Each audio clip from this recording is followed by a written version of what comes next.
Ketua DPP PDI Perjuangan atau PDIP Deddy Sitorus menyindir Wakil Presiden Gibran Rakabuming Raka.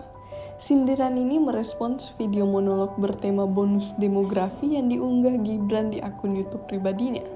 Menurut Deddy Sitorus, putra sulung Jokowi itu terlalu sibuk membuat konten video, sehingga tidak fokus pada tugas pokok sebagai orang nomor 2 di Indonesia.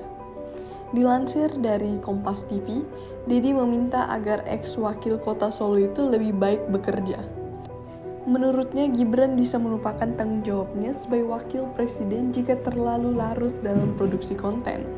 Ia kemudian khawatir jika kebiasaan Gibran itu akan sama dengan Gubernur Jawa Barat Deddy Mulyadi yang selalu membuat konten di YouTube-nya.